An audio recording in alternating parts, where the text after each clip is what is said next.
Well, the last time the NASCAR Cup Series raced at North Wilkesboro Speedway, it was Jeff Gordon in victory lane, and our own Steve Letarte was part of that crew. Steve, what do you remember about that race, and what exactly were you doing?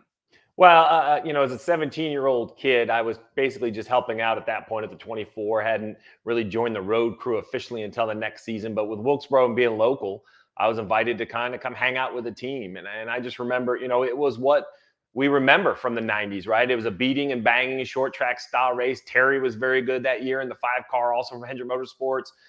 Jeff ended up going to victory lane. But it's a very patience-tested and patience-rewarded racetrack. And I think that's going to carry over to this weekend.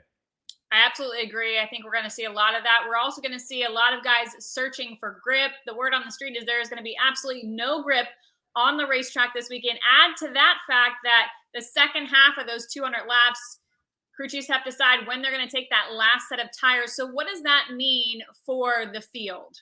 Sleepless nights. You said it. Listen, you basically get 3 sets of tires. You use one in the first half. There's a halfway break. That's probably when you're going to put on your second set of tires. And then you have 1 set to run the last 100. Listen, long green flag runs, I think it would be relatively straightforward if there's only 1 or 2 cautions. But if we get a string of yellows, especially once you get yellows within, say, the 60 to go range, when maybe that last set needs to be put on, we could see a jumbled up field. Because it's easy to say, well, just save your tires. But if you stay out on old tires and someone comes and puts tires on, they might lap you before the next yellow happens.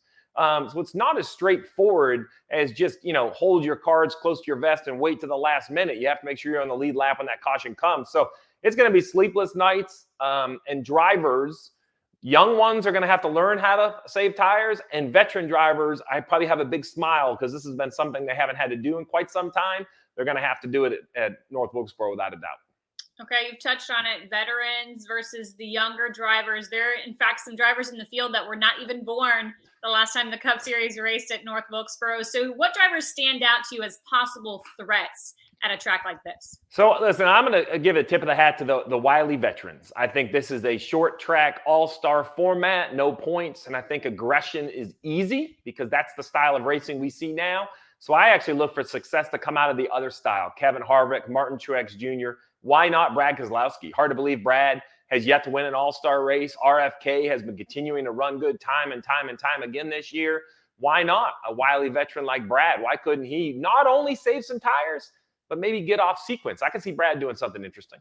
Okay, a non-points race, $1 million on the line. We know everybody wants to win it, but what can this do for a team in terms of possibly giving them a pop of momentum? Well, we saw Blaney win it a year ago, and unfortunately, he couldn't convert that to a win in the regular season. But momentum is real.